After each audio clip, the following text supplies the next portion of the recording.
আজকে একটা খুব কমন সমস্যার সমাধান নিয়ে এসেছি। অনেকেই জানো, আবার অনেকেই এটা কিন্তু জানো না। আমাদের হেয়ার, এখন এমন সময় সকলেরই হেয়ার ফল হচ্ছে, আর এই সমস্যাটা বেড়েই চলেছে। এই সমস্যায় অনেকেই ভুগছে, ইনক্লুডিং মি। আজকে দেখো, ঘরে থাকাই উপকরণ দিয়ে হেয়ার অয়েল বানাবো, তো চলো শুরু করা যাক।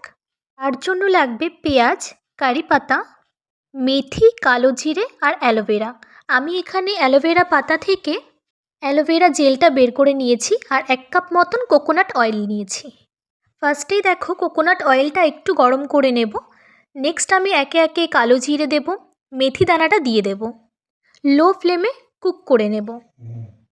হালকা একটু নাড়াচাড়া করে আমি এরপর একে একে পেঁয়াজ কুচি দেব। পেঁয়াজটাও লাইট ব্রাউন হওয়া অবধি ওয়েট করব। এখানে যে কটা জিনিসই লেগেছে প্রত্যেকটা সকলের ঘরেই থাকে, তো কোনো রকম অসুবিধে হওয়ার কথা না, একবার অবশ্যই ট্রাই করতে পারো। এরপর আমি এখানে কারি পাতাটা দিয়ে দেব। এটাকেও আমি একটু কুক করে নেব ভালো করে, মিনিমাম 10 থেকে 15 মিনিট। এরপর তেলটা ঠান্ডা হয়ে গেলে ওই অ্যালোভেরা জেলের বাটিতেই আমি ছেঁকে নিচ্ছি বাকি তেলটা ঠান্ডা করে নিয়ে। ভালো করে মিশিয়ে নিলেই রেডি হেয়ার গ্রোথ অয়েল। এতে হেয়ার ফল বন্ধ হবে, হেয়ার গ্রোথ হবে, নতুন হেয়ার হতে সাহায্য করবে, খুশকিও বন্ধ হয়ে যাবে। তো এটা তোমরা অবশ্যই ট্রাই করো। আজকের মতন টাটা।